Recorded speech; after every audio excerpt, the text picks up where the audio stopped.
Chapter 4. Then was Jesus led up of the Spirit into the wilderness to be tempted of the devil. And when he had fasted 40 days and 40 nights, he was afterward an hungered. And when the tempter came to him, he said, If thou be the Son of God, command that these stones be made bread. But he answered and said, It is written, Man shall not live by bread alone, but by every word that proceedeth out of the mouth of God. Then the devil taketh him up into the holy city, and setteth him on a pinnacle of the temple, and saith unto him, If thou be the Son of God, cast thyself down, for it is written, He shall give his angels charge concerning thee, and in their hands they shall bear thee up, lest at any time thou dash thy foot against a stone. Jesus said unto him, It is written again, Thou shalt not tempt the Lord thy God. Again the devil taketh him up into an exceeding high mountain, and sheweth him all the kingdoms of the world, and the glory of them, and saith unto him, All these things will I give thee, if thou wilt fall down and worship me. Then saith Jesus unto him, Get thee hence, Satan, for it is written, Thou shalt worship the Lord thy God, and him only shalt thou serve. Then the devil leaveth him, and behold, angels came and ministered unto him. Chapter 19.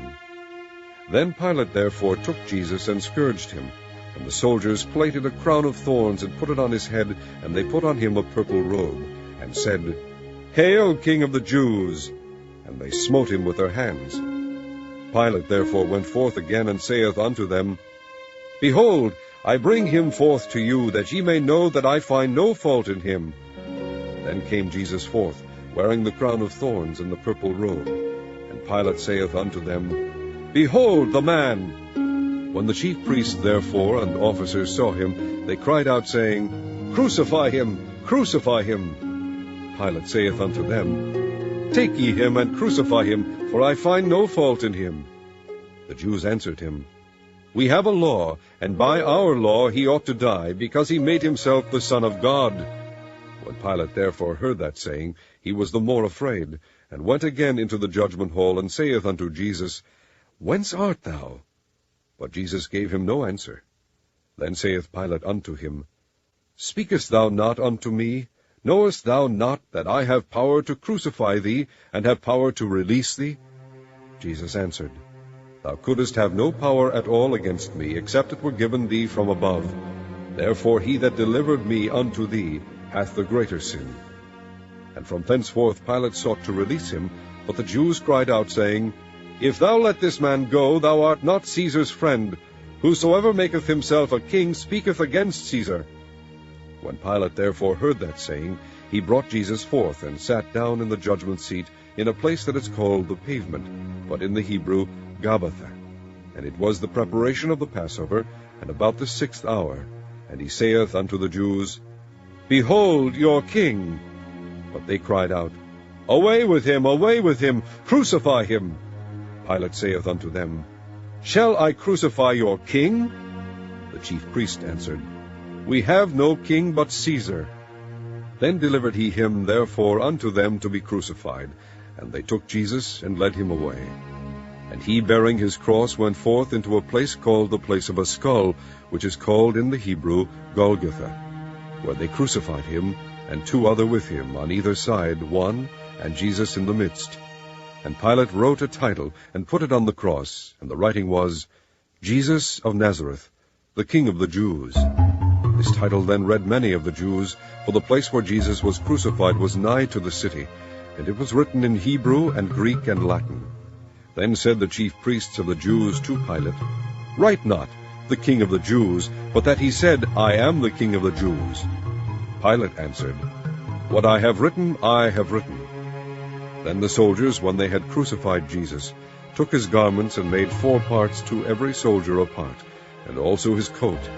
Now the coat was without seam, woven from the top throughout. They said therefore among themselves, Let us not rend it, but cast lots for it, whose it shall be, that the scripture might be fulfilled, which saith, They parted my raiment among them, and for my vesture they did cast lots. These things therefore the soldiers did. Now there stood by the cross of Jesus his mother, and his mother's sister, Mary the wife of Cleophas, and Mary Magdalene. When Jesus therefore saw his mother, and the disciple standing by whom he loved, he saith unto his mother, Woman, behold thy son.